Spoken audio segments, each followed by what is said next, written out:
دوستوں، موجودہ دور میں لوگوں نے رشتوں کی اہمیت کو بالکل ہی ختم کر دیا ہے۔ آج کل سوشل میڈیا پر ایسی ایسی خبریں دیکھنے اور سننے کو مل جاتی ہے جس پر یقین کر پانا مشکل ہوتا ہے، لیکن جب اس کی گہرائی میں جاتے ہیں تو دانتوں تلے انگلیاں دبانی پڑ جاتی ہے۔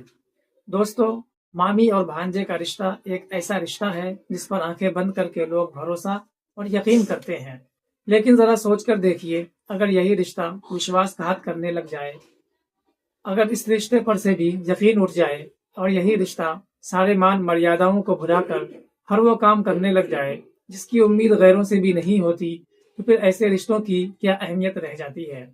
دراصل مامی اور بھانجے ایک دوسرے کے پیار میں اس قدر پاگل تھے کہ مامی کو یوٹیوب اور گوگل پر جا کر کرائم کرنے کے بعد اسے کیسے بچا جائے اور اس کرائم کو ایکسیڈنٹ کا نام کیسے دیا جائے، یہ سیکھنے کے بعد اس نے اپنے پتی کے ساتھ کچھ ایسا کیا جسے سننے کے بعد یقین کر پانا بہت مشکل ہے۔ مامی اپنے بھانجے کے شعر و شاعری پر اس قدر دیوانی ہوئی کہ اس کو پانے کے لیے وہ کسی بھی حد کو کراس کرنے کے لیے تیار تھی، جبکہ بھانجا مامی کو دیکھتے ہی پہلی نظر میں اس کو اپنی محبوبہ سمجھ بیٹھا۔ وہ خوبصورت اتنی تھی کہ اس کا دل بار بار اس سے باتیں کرنے اور آنکھیں اسے دیکھنے کو ترستی تھی۔ یہی وجہ تھی کہ وہ اپنی مامی کی کمزور نس کو دبایا، جس سے عورتیں اکثر نرم اور جھک جایا کرتی ہے، یا یوں کہہ لیجئے کہ اس کی طرف سے بھی پیار کا اظہار ہو جاتا ہے۔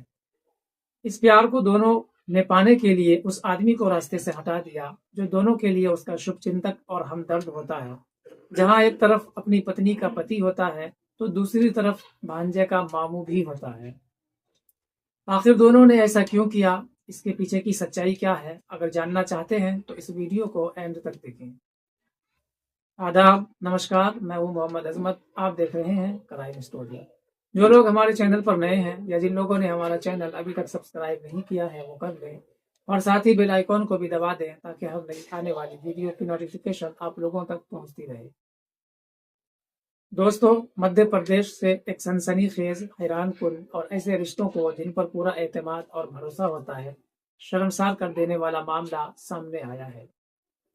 شادی کا ماحول تھا، گھر میں سب لوگ ادھر ادھر چہل پہل کر رہے تھے، رشتہ دار بھی ایک دوسرے سے باتیں کر رہے تھے، اپنی اپنی باتیں بتا رہے تھے اور ڈھیروں باتیں ایک دوسرے کی سن بھی رہے تھے اور کر بھی رہے تھے۔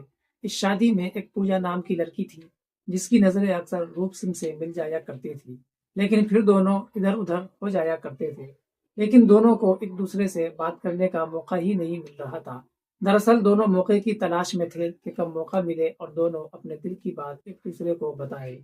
دونوں کے دل میں ایک دوسرے کے لیے پیار پیدا ہو گیا تھا اور دونوں ایک دوسرے سے باتیں کرنا چاہتے تھے، لیکن شادی کے ماحول میں ان کو یہ موقع مل نہیں رہا تھا۔ دوسرے دن جا کر دونوں کو موقع ملا اور دونوں ایک دوسرے سے ڈھیروں باتیں کی اور اپنا دل کھول کر ایک دوسرے کے سامنے رکھ دیا۔ شادی ختم ہونے کے بعد دونوں نے ایک دوسرے کو نمبر دے دیا، جس سے دونوں لگاتار ایک دوسرے سے باتیں کرتے رہتے تھے۔ روپ سنگھ ایک بزنس مین تھا اور اس کا اپنا کپڑے کا کاروبار تھا۔ وہ اکثر کپڑوں کے کاروبار میں بزی رہتا تھا، لیکن جب بھی ٹائم ملتا تو پوجا سے وہ ضرور باتیں کیا کرتا تھا۔ تبھی دونوں نے سوچا کہ یہ باتیں کب تک چلے گی، کیوں نہ ہم دونوں ایک دوسرے کے ہو جائے اور شادی کر کے دونوں پتی پتنی بن جائے، تاکہ ایک دوسرے کے لیے تڑپنے اور پریشان ہونے کی ضرورت ہی باقی نہ رہے۔ لہٰذا دونوں کی دھوم دھام سے شادی ہو گئی۔ شادی کے بعد کچھ دن تو ہنسی خوشی گزرے، لیکن اس رشتے میں کرواہٹ اور کھٹاس تب آئی جب اس کے گھر اس کا بھانجا رہنے آ گیا۔ بھانجا جب پہلی بار اپنی مامی کو دیکھا تو اس کے دل میں عجیب خیال آنے لگا۔ کبھی اپنی مامی کو دیکھتا اور کبھی اپنے ماموں کو دیکھتا اور پھر سوچتا کہ یہ مجھے کیوں نہیں ملی، آخر مجھ میں کیا کمی ہے۔ اسی کشمکش میں اس کے کئی دن گزر گئے اور پھر اس نے اپنے من میں ایک ایسا فیصلہ کیا جس سے دونوں کی زندگی میں بھوچال آ گئی۔ دراصل وہ شعر و شاعری کا عاشق تھا اور اسے شاعری بہت پسند تھی۔ ایک دن شاعری جب اس نے اپنی مامی کو سنایا تو اس کی مامی بھی اس کی شاعری سن کر واہ واہ کرنے لگی اور اس کو داد دینے لگی۔ پھر کیا تھا، جیسے بھانجے کو پر لگ گیا ہو اور اس کے دل میں پورا یقین ہو گیا کہ اب میں مامی کو اپنے دام الفت میں لے آؤں گا۔ دونوں ماموں کے کام پر جانے کے بعد ایک دوسرے سے ڈھیروں باتیں کرتے، کبھی وہ اپنے دل کی باتیں کرتی تو کبھی یہ اپنے دل کی باتیں بتاتا۔ اس طرح ڈھیروں باتیں کرتے اور یہ سلسلہ لگاتار چلتا رہا، لیکن ایک دن دونوں نے اپنے دل کی باتیں ایک دوسرے کو بتا دی اور پیار کا اظہار بھی ہو گیا۔ اور مامی نے اپنے بھانجے کا پیار بھی ایکسیپٹ کر لیا۔ تب سے لگاتار دونوں کے بیچ پتی کے گھر سے جاتے ہی ماموں بھانجے اویدھ سمبند بنانے لگتے۔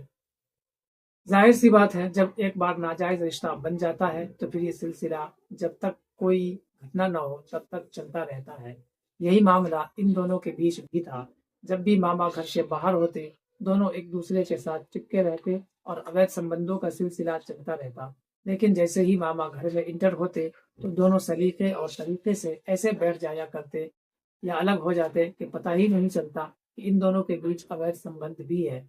لیکن اس رشتے میں کرواہٹ تب آئی جب پتی پتنی میں نا اتفاقی ہونے لگی، بات بات پر جھگڑے ہونے لگے۔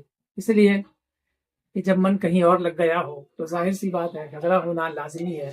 جو چیزیں پتی کو پسند تھی وہ پتنی پسند نہیں کرتی تھی، جو پتنی کو پسند تھی وہ پتی کو پسند نہیں تھا۔ اس وجہ سے اس کی اچھی خاصی مار کٹائی بھی ہو جایا کرتی تھی۔ یہ سلسلہ روز کا بن گیا تھا۔ دونوں پتی پتنی کے بیچ جھگڑا نہ ہو تو دونوں کے پیٹ کی روٹی ہضم ہوتی ہی نہیں تھی۔ ایک دن مامی نے اپنے بھانجے کو وہ ساری باتیں بتا دی جو پتی پتنی کے بیچ لڑائی اور جھگڑے یا من مٹاؤ کا کارن تھا۔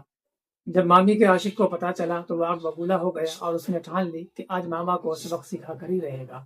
لہٰذا وہ اپنے ماما کو 4 دوستوں کے ساتھ مل کر گلا گھونٹ کر اس کا قتل کر دیا اور اس کی لاش کو لے جا کر جنگل میں پھینک دیا۔ اس کو ایکسیڈنٹ کا نام دینے کے لیے اس کے چہرے کو پوری طرح سے کچل دیا تاکہ یہ پہچان میں نہ آئے۔ لیکن جب چھان بین ہوئی، دونوں کے کال ڈیٹیل نکالے گئے تو پتا چلا کہ دونوں کے بیچ گھنٹوں تک باتیں ہوتی تھی اور دونوں کے بیچ اویدھ سمبندوں کا ایک نہ ختم ہونے والا سلسلہ تھا جو لگاتار جاری تھا۔ اور ماما جب اس کا وروଧ کرتا اس کے ساتھ یہ لوگ مار پٹائی کرتے تھے۔ دوستو، پولیس نے اس آدھار پر دونوں کو گرفتار کر لیا۔ کہا جاتا ہے کہ مجرم جتنا بھی شاطر ہو یا جتنی بھی وہ چالاکی کرے لیکن پولیس کے ہاتھوں بچ نہیں سکتا۔ حالانکہ اس کی مامی نے گوگل اور یوٹیوب پر کرائم کرنے کے بعد کرائم سے کیسے بچا جائے اس پر باقاعدہ ریسرچ کیا، لیکن اس کے بعد بھی یہ ریسرچ اس کے کام نہیں آیا، اس لیے کہ جب آپ گنہگار ہوں گے تو کہیں نہ کہیں سے آپ دبوچے جائیں گے۔ لہٰذا دونوں کو سلاخوں کے پیچھے ڈال دیا گیا ہے۔ یہ ویڈیو بنانے کا مقصد آپ لوگوں کو سترک کرنا ہے اور ایسے گھٹناؤں سے آگاہ کرنا ہے اور آپ اپنے آپ کو سرکشت رکھ سکے، یہی اس ویڈیو بنانے کا مقصد ہے۔ اگر یہ ویڈیو آپ کو پسند آئی ہو یا اچھی لگی ہو تو اسے لائک شیئر ضرور کر دیں۔ پھر ملتے ہیں کسی نیکسٹ ویڈیو میں کسی نیکسٹ ٹاپک کے ساتھ، تب تک کے لیے آپ ہمیں اجازت دیں۔